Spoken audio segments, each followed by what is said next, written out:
So maandalizi ya mazishi ya Jim pamoja na yule father ambaye aliweza kuingia huku yeye pamoja na Sophie akawa yamefanyika tayari, na siku hii ya leo wakawa wamekaa hapo crew nzima ya wale watu wote ambao wako kwenye mji wa From kwa ajili ya kuweza kuastiri hawa binadamu ambao walipoteza maisha kwenye mazingira ya kutatanisha sana, vifo ambavyo vimewaacha watu wengi na majonzi, hususan Tabitha mke wa Jim pamoja na watoto zake wawili wakuita Ethan pamoja na Julie, ambao mpaka hivi sasa wanafanya jitihada kubwa sana za kuhakikisha ya kwamba wanafanya kila wanalolijua ili mradi kuweza kumrudisha father wao akiweza kuwa na uhai. So wakati wako hapa, baada ya Boyd kuanza kutubia tu, mara ghafla tukio la ajabu likawa limetokea hapa, na hilo tukio si lingine bali walitokea kunguru wengi sana wakaja kuzingira haya mazingira ya hapa kwenye huu msiba, kitu ambacho watu wengi sana walibaki na bumbuazi na kutoa macho pia kutokujua ni kitu gani hasa ambacho kinaendelea.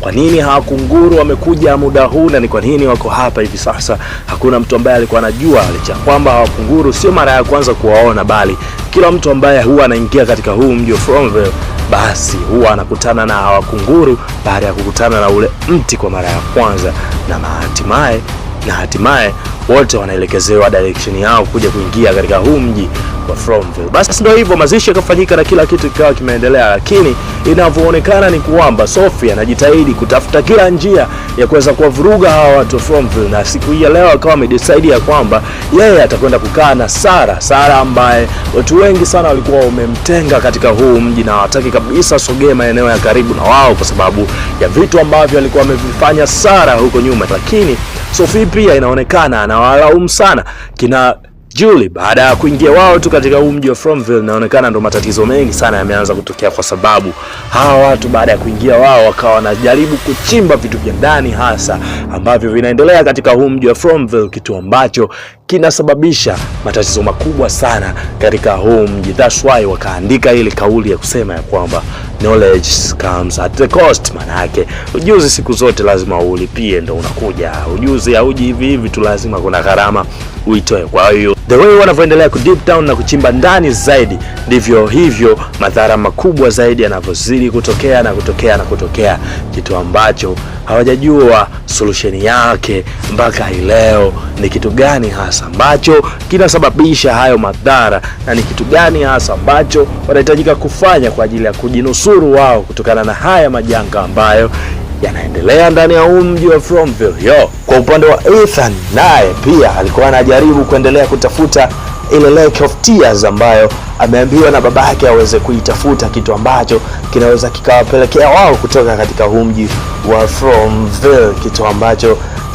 kinafikirisha kwa namna fulani. So leo katika pitapita zao, yeye pamoja na Victor pamoja na Jade wakaja kukutana na hili koti la Money in Yellow ambaye amefanya body shifting ya kuwa Sophia ambaye ameingia katika ule mji wa Fromville. Na Victor baada ya kuliona tu hili koti akawa ni mtu ambaye mwenye wasiwasi na kutetemeka na kuogopa sana, kitu ambacho kikafanya mpaka mikoa imetoka.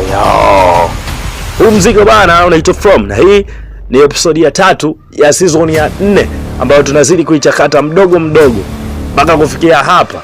Tukutane katika episode ya 4 ili kuweza kujua ni vitu gani hasa ambavyo vinaweza kuendelea ndani ya mji Fromville ndani ya hii series ya From, ikiwa hii ni episode ya 4. Kama Cliff Davis kwenye mitandao yangu ya kijamii kote kule natumia kama Cliff Davis Mr. Story, na pale TikTok, nenda pale YouTube, nenda Instagram, nenda Facebook, natumia kama Cliff Davis Mr. Story. Usisahau kusubscribe kwenye channel yangu ya YouTube kwa ajili ya kunipa support.